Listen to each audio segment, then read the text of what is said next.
Hello good people, আসসালামু আলাইকুম। Welcome back to easy learning with doctor Saika. দেশি স্টাইলে চাইনিজ ফ্রাইড রাইসের খুব ঝটপট একটা রেসিপি করছি।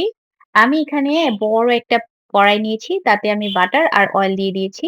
তার মধ্যে আমি পেঁয়াজ কুচি আর রসুন কুচি দিয়ে দিচ্ছি। তারপর আমি ভেজিটেবল গুলো ভেজে নেব।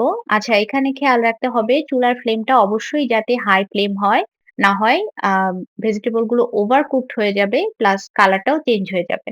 আমি এখানে মটরশুঁটি, গাজর, বাঁধাকপি, টমেটো আর ক্যাপসিকাম কুচি দিয়েছি।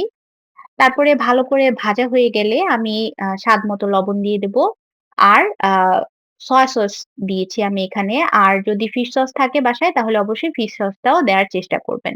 তারপরে আমি এখানে রাইস হিসেবে ফ্রিজে রাখা 80% কুকড ভাতের যেই আ চালের রাইসটা হয়, নাজিরশাই চালের, সেটা ব্যবহার করেছি। আপনারা চাইলে পোলাও চালের রাইসটাও ব্যবহার করতে পারেন।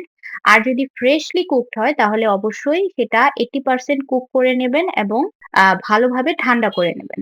সেটা আমি আরেকদিন রান্না করে দেখিয়ে দেব। আচ্ছা, তারপরে আমি এখানে ম্যাগির স্বাদে ম্যাজিক মসলাটা দিয়েছি। ম্যাগির একটা ফ্রাইড রাইস মসলা পাওয়া যায়, সেটাও ব্যবহার করতে পারেন। তারপরে ৩ টা ডিম আমি এখানে স্ক্রাম্বল করে জাস্ট মিশিয়ে নেব। এই তো রেডি হয়ে গেল। এটা কিন্তু খুবই সহজ আর খুব তাড়াতাড়ি হয়, কিন্তু খেতে খুবই মজা হয়। আশা করি বাসায় সবাই ট্রাই করবেন। আর কোনো কিছু জানার থাকলে আমাকে জিজ্ঞেস করবেন। Thanks for watching. আল্লাহ হাফেজ।